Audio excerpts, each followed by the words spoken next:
Hey everyone, Mark here.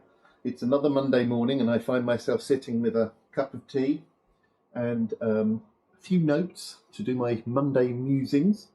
So where are we at this first week of August? Well, there's a few bits going on really. I've whinged a little bit in a few videos recently about the amount of time that I've spent kind of doing things like filming and video editing rather than actually getting on and building. So yesterday I decided actually like kind of don't worry about any of that sort of stuff and just get on and build something. And I actually built myself a guitar.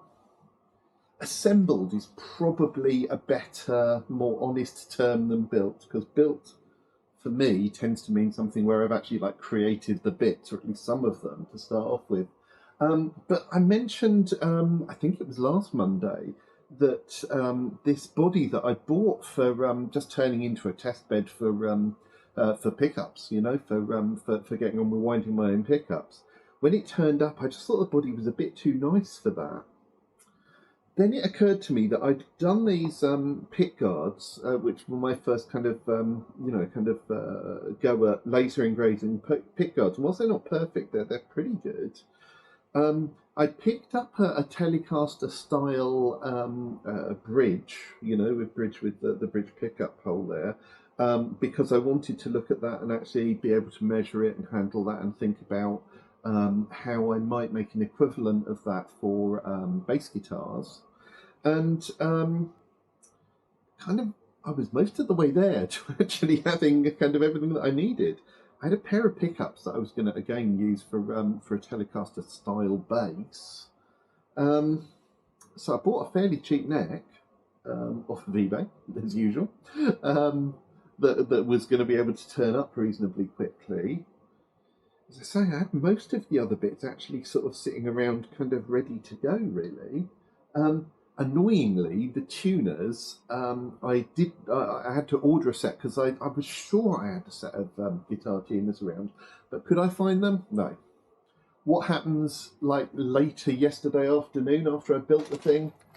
I find where all of the sort of tuners that I put there were.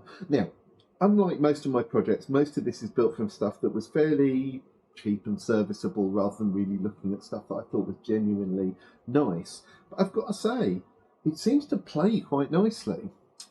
I say seems to because I'm hopeless with a six string. I play bass. I've never really tried much with guitar. I tried a little bit a while back and then just found that kind of trying to learn a six string and learning bass in terms of where I was at that point, they were getting in the way of each other. So I concentrated on playing bass and thought that's something that I'd come back to. Well, I've got 4 lessons booked.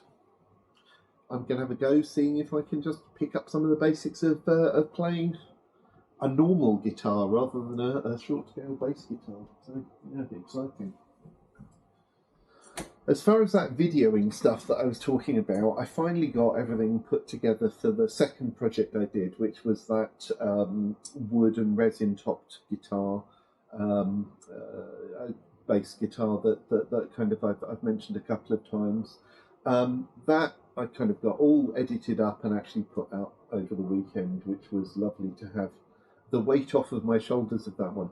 Because that was a project where I'd taken quite a lot of photos but no video clips as I was going through it. It took quite a lot of putting together, talking about the project, intercutting those. Because it was complex as well, trying to cut it down enough that it was interesting and kind of potentially useful to people, but not waffling on for hours, which I genuinely could have spent a couple of hours on a video there. It ended up as about 45 minutes, I think, including kind of a couple of sound test kind of clips in there. So quite happy with that, and recorded myself just playing a song with it as well, Man on the Moon by REM. I watched that back yesterday afternoon, actually, and I was surprised. I actually look like I know what I'm doing playing, which is, I still consider myself very much a beginner on that side of things, so quite nice to see that one. Where are we with everything else? Okay, that, what was going to be the test bed is now a guitar, so fairly obviously, I'd ordered myself a new body to actually turn into the test bed. I stuck with that Telecaster shape because it's a nice kind of easy one to work with. and I just got a simple solid wooden body to work with. Yeah, so this is one where I will probably use Telecaster controls there actually, but pretty much fit the neck to a bass neck and route a big kind of rectangle down here. Obviously put the bridge in at the right point for the scale length of the neck. And then actually I've got a whole chunk of this that I can experiment with positioning and sounds and those sorts of things as I start winding my own pickups. So that's probably something I need to get on with reasonably soon. I'm a little bit torn with that one in terms of what neck I'm going to use. This was the neck that I was thinking of using. It's one that I picked up. It's a second-hand one. And when I pick up second-hand ones, I always make sure that they're in decent condition. Now, this one was quite cheap and was actually serviceable, but I wouldn't have wanted to put this on a project that I was going to kind of keep long-term. Or kind of, sell. But rechecking this, it's actually a 32-inch scale. Arguably, that has some advantages in terms of being able to look at positioning and thinking about that, where it'll work for the sort of short scale that I'm more used to. The sort of 30-inch scale is predominantly where I work. Mid-scale and long-scale bases, it's potentially got uses for a lot of those. On the other hand, because 30-inch scale bases are kind of my main thing, I may well just stick a 30-inch neck on and really sort of specialise in where works best for the type of bass that I'm most passionate about, So I've got to think about that and actually decide which way I'm going with that at some point and put together that test bed. I've got everything that I need now to actually get on with winding pickups, including, I think I've mentioned this or shown you before, some of the kind of kits, kind of put together your own pickup type things, where it's got like the flat work and the magnets and stuff like that, and you just get on with winding the thing. I think they're quite a good intermediate step in terms of just getting comfortable with the skills of winding, but very much obviously what I'm looking to do is look at winding my own, and particularly, look at the sounds that I think go really well with the guitars, and the looks, in terms of using probably the top flat work or cover in matching woods. That's something that I'm really looking forward to. In the subject of actually building and experimenting with things as well, I've mentioned a couple of times this here, which is my headless 5-string 30-inch scale bass that I'm building. I've got started on actually putting binding on, but that's taken me down another bit of a rabbit hole, really. I did that. It's kind of come out okay, but not quite as good as I wanted. So I'm probably going to route back out what I've done so far and start again. But what I really need to think about is exactly how I'm going to do this. This Purple Heart wood, I think kind of using wooden binding generally, I've tried heating it, I've tried soaking it, I've tried a number of things, but the flexibility is quite limited, even on relatively thin wood like this. So our two other options are celluloid, a very traditional one. Slightly worried if I heat this up that it's going to, combust, because actually celluloid is a little bit worrying on that one. And I've also ordered some just real sort of what I guess is the most standard nowadays, some ABS plastic binding. And what I'm going to do is actually have a play around with each of them.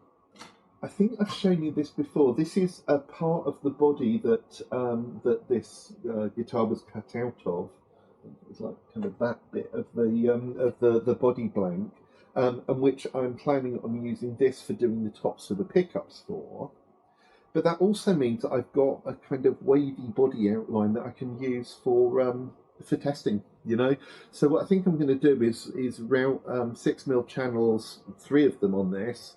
Bind one with wood, one with celluloid, one with ABS. See what I think about the process of that, the finish of that, when we've kind of come through, and then make a final decision on exactly where I'm going with the rest of doing the binding on this body. Again, whenever I run into something new like this, I think it slows me down a little bit, the getting on and experimenting with it and kind of testing different things against each other. But editing that video together about that second project base that I built, you learn huge amounts doing that. If you take your time as you're working through, you pick up new skills and you can take them forwards and apply them to other projects.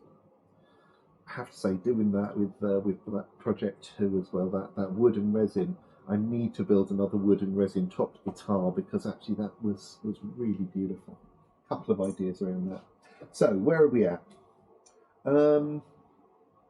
Oh, I mean that's most of what I wanted to talk about today. The other thing that I've got going on that's interesting is, I kind of actually on that guitar there, I'd laser engraved that aluminium pickguard.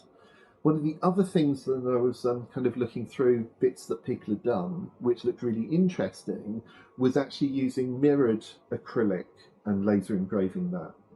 If you engrave it on because mirrored acrylic, broadly speaking, is transparent acrylic with the mirror surface on the back of that. If you laser the mirrored side of that, the back of that, then you create some really interesting patterns in what is still mirrored, where you haven't cut that off, and the areas where you've got that engraving through. People can make that really even more interesting by, kind of what they put that on in terms of what wood and finish they've got there, or painting the back of that, either black to just, show the kind of contrast, or other colours that kind of, work really well with that project. I ordered myself a mirrored Telecaster style pickguard actually to do that, experimenting with. But there seemed a lot less clear guidance about exactly what sort of speeds and powers of laser you want to be running over that. So I've got a couple of just little bits of mirrored acrylic that I ordered that are on their way that should turn up midweek, so that I can actually start with that. And actually I won't be as worried if I mess that up totally, and then engrave something that I could use on a project and gives you more of an idea of how that looks. So I think between the anodized aluminium for pickguards and mirrored ones, potentially there's some really interesting stuff going on there. So that's where I'm at. I'm aware that I've still got various bits of videos to finish. Like that guitar one, I did actually film clips of that. So actually I'm probably going to put together a short of that, actually, kind of assembling that. And tomorrow I have my first guitar lesson. Scary stuff. So that's where we're at. Hope you're all having a good day, and talk soon. Bye.